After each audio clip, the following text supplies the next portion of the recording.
welcome back to Pregnancy Diaries. It's your girl Erica, aka Adumame. 9 month journey is not easy. We bring you interesting stories about pregnancy. Today we have here with us our sister Lynn. Hello, Sister Lynn. Hello. Welcome to my show. Thanks for having me. Thanks for coming too. Right? Okay. So, please tell us a bit about you. So my name's Evelyn. Most people call me Lynn. I'm 32. I've got 2 kids, and yeah, basically live in the UK. You live in the UK. Okay. You say you have 2 kids. Yes, A boy and a girl. boy and a girl. Okay. Yeah. How old are they? 4 and 5. Oh, okay. 4 Well and done. 5. So I had 2 within 1 year. Oh, okay. Yeah. It's nice. So can you please take us through your pregnancy journey?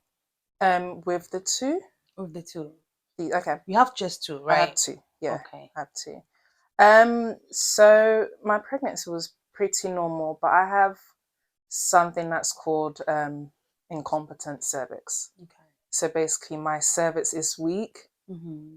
So during the pregnancy, about 16 weeks, I go through a little operation where they stitch my cervix so that it will remain closed throughout the whole pregnancy. Okay. So about 36 weeks, I'll go back and they'll take off the stitch. Okay. And then basically I can go into labor. Yeah. So the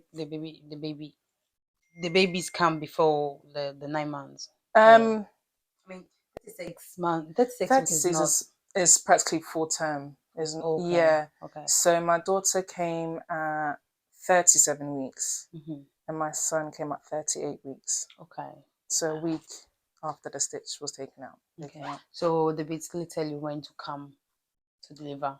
Right. Yeah. So once they take off the stitch, I could go into labor at any point. Okay. Yeah. So if my daughter, the waters broke, Mhm. and I think I had her the following day.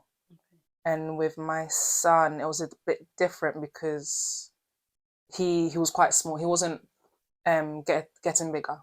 Like the pregnancy, they induced me with him after they took out the stitch, and he came out the next day.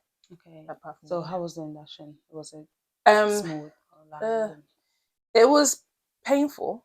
Okay. It was painful, but normally when they. But was it easy? Because normally I know that. Yeah, normally when they induce, they say it might work, it might not work, but mine literally worked straight away. As soon as they put it in, I felt like I was contracting. Oh, okay. Yeah, so I delivered. It might not left because they said it will be till the next day, but I actually gave birth the same day. Okay. They gave it to me. Yeah, so mine was pretty hard. It was hard. Like it didn't work with me. That's what I'm asking. No, and mine I know worked. it doesn't work with a lot of men. Yeah, that's what they warned me. So when I was saying I'm in labor, no one believed me. So in fact, I nearly gave birth to him on the ward. You know, when they induce you, you're still on the ward. So mine was literally last minute. I said, you know, it's a lot. And then when they checked, they could feel the head. So that's when they rushed me. So it might not missed it. I cut the umbilical cord, everything myself. Oh, but yeah. Sorry for him. Yeah. Okay. So how do you find out you were pregnant? With my daughter, I think I knew both times. I knew. Okay. I knew, but at the beginning there was nothing showing it. But obviously I missed my period and whatnot. And with my son, it was literally 2.5 months after I'd had my daughter. Oh. Yeah, so I was That's so cool. Yeah, I know. Yeah, I cried so much because I was like, no, but it is what it is. I couldn't do anything. Yeah, but it's better than what it means. Now I see that it was good that I had them close together, but then you were not ready for that. I wasn't ready at all. No. Okay, so I heard you had miscarriage, right? Would you like to talk about that? Sure, that's fine. So as I said, they realized that I have a weak cervix. So before I had my firstborn, I had twins. So what happened? I was about 20 weeks pregnant. I think, 20 weeks is when they see the gender of the baby. Yes, so it's like 5 months. 5 months, yes. So on the day I had the appointment to find out the gender, I started spotting. So there was a little bit of blood. It wasn't a lot or anything like that at all. So we called the GP. we went in, and then he practically didn't do anything. He just said, wait for your appointment, which is in the afternoon, because I told him I had an appointment, which is one of the biggest mistakes, because we should have just gone straight to hospital. But so I waited, went for the scan. They told us it was a boy and a girl. They were both fine. And then so I told them about bleeding. They checked, and they told us to go straight to the maternity ward. When we got there, they checked my cervix, and they told us that no, they can't do anything about it. So they expected me to go into labour that same day. Well, I went into labour pretty much as soon as they told me that. I started contracting. And then I gave birth to them 2 days later. Yeah. So you gave birth to them before Yeah, it was losing them? Yeah, they were born alive. So the boy came out. He was too small. I think in this country, they only help the kids if they're 24 weeks and above, so from 6 months. But these ones were 21 weeks. So they can't do anything. Basically, someone came in and spoke to us, oh, they're too small. We don't have equipment to help them breathe. So we knew then that they wouldn't survive. So the boy came out 2 hours, and then he went, and the girl came out, and she was alive for like an hour. And then, yeah. Sorry for your loss. That's fine. It's That's never fine. easy to lose babies. No. Like, you knew they would not survive. You said you knew they would. So yeah, I knew. Was it easy? Was it easier? Was the pain easy? Like better? I don't know. I wouldn't say.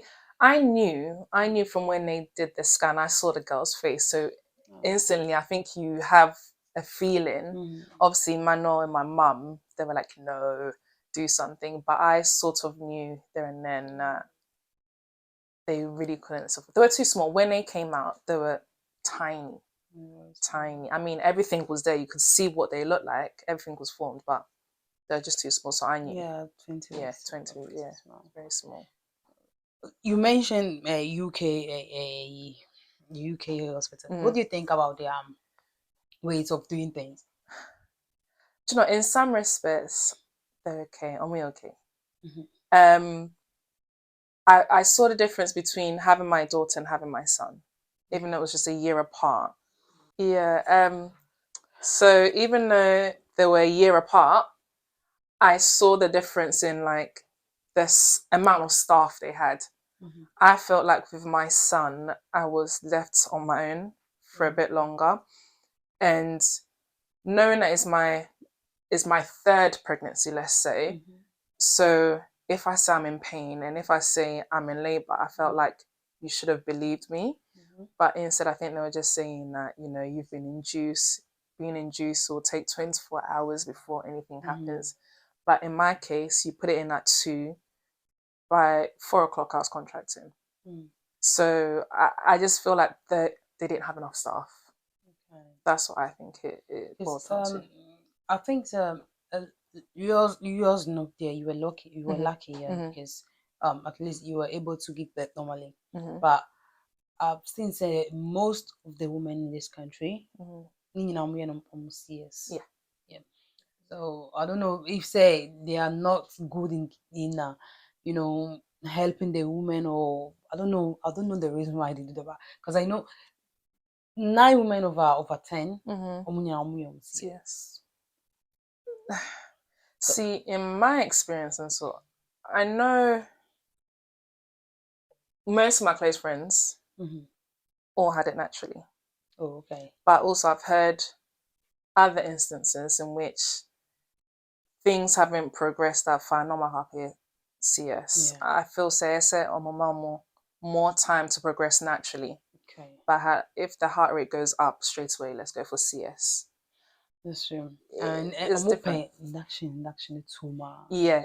In my case, I understood the induction. Yeah. Because for a period of 4 months, not each on 4 weeks, no one gaining weight. Oh, okay. So in my case, I was actually saying, induce me. That's different. Yeah. But in other cases, I mean, it's either you induce too late. I feel like it's a bit, I don't know.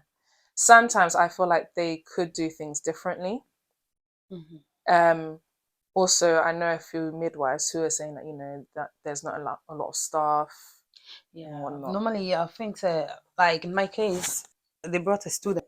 Okay. So my sister was like, no students. I don't Mhm. want a student to touch my sister. Mhm. Because students is like, I feel no one Yeah, me not experiment. no, thank you. So the midwife told us safe, we go, and then they give us a student. I wish she said no. No, So okay. my sister was very good, like, or your mom straight away said no student should touch me. Mhm. Yeah, so it helped me a lot. Yeah. Even though still me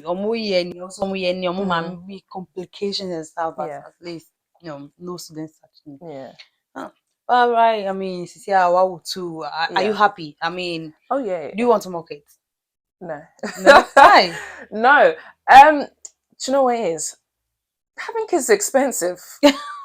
That's true. Yeah. No, I love the whole pregnancy. My favorite is the giving birth bit, getting them out. That's what that part's not the problem. I just feel like it's too expensive. It's very expensive. It's too expensive. And I just think right now there's other things that I think as a family would want to do. Okay. And maybe bringing a child. Okay, I won't never say never. If I was to get pregnant tomorrow, I mean, it is what it is. I can't do anything about it, but we're not going out of our way to try another one right now. Okay. And that's fine. I mean, you have two. So yeah, I mean, one of each. That's fine. One boy, one girl. I mean, God practically gave you what honestly you lost, speaking, right? yeah, honestly. It was even 1 year a year soon. I said, yeah, literally less than a year apart. And I got my first one, Oba, and they were like, oh, she looks like the twin. Oh. She looked exactly like, it was quite scary. Okay. She looks like the twin. So let's just say a twins now on my side back. Yeah, it's like we'll lose that one. No, 1 year later, now signing me and I said, "We're trying kakra." So me were twins in October 2016. And my first born year December 2017. Okay. So just over a year. I'm asking because some women after losing their child or after miscarriage, they don't want to try and as if they feel some way being. How did you feel? Like, do you know, with me, I was okay. Things like this, I can easily talk about it without getting upset or anything like that. I was just happy that they were able to find out the reason why. Most of the most times when you have a miscarriage, I kind of buy it. But in my case, we knew that, okay, the cause is your cervix. So we can do something to help you. And that's what literally, as soon as I got pregnant with my daughter, that's one of the first things they spoke to me about. Say, okay, we'll do 16 weeks. They'll wait for you to go past the first trimester. Yeah. So once you're in the second trimester, then they'll start to talk to you about doing an operation and going from there. Well, you don't have to say, right? This year you are a full-time parent, and as a mother, and as a I'm at work. Baby full time, yeah. So, now the okay, my status. Yeah, I'm on course school. Ella, my firstborn, we're D5, so or reception. Okay. So, and the second boy, and so he's in a nursery, so I'm in Monday to Friday. Okay. So I you are able work. to. Yeah, we manage around it. Yeah. Okay. How is it to be a mother? I mean, we're experiencing like 5 years experience, right? Yeah. How is it? And to say I mean, I enjoy it. Okay. I enjoy it. It does come with its difficulties. It does come with its challenges. I won't deny that. But it's also very rewarding. Yeah. It's also very rewarding having to see them grow and now I can have a full-blown conversation with my daughter. Or cuss out all the time. She doesn't stop talking. But I mean, we get to have conversations with them and you see them. So I enjoy it. They become your best friends. Yeah. I enjoy it. I won't deny that. Yeah. What are some of the challenges you face as a mother? I think balancing my work life with being at home with the kids. Okay. I mean, I have to structure it in such, especially now that they're in school, I have to think about who's going to pick them up from school. and like during the holidays, you have to do it in such a way in which I'm able to get time off from work to spend with the kids. So it's finding that work-life balance between the two. I think that's one of the main challenges. Three things you wish you knew as an Abel. I wish so because childcare will be expensive. And like no one told me. But expensive how? As in food and answer, like no, like I'm on nursery. Oh, okay. Because if you think about it, I had two of them in nursery at the same time, and they were going 3 days a week, and that was like £1,600 a month. Yeah, so that's like someone's wage. That's a lot, yeah. And see, I feel like no one really told me about that, or maybe I was naive, but it's expensive. It's expensive, yeah. Something else. Do you know what? Sometimes you won't get time for yourself. Yeah. Everything's about the kids, the children, sorting them out. So sometimes it's like you need time for yourself. Yeah. What else could I think of? I just think your life is not yours anymore. Like the last time you had a good night's sleep.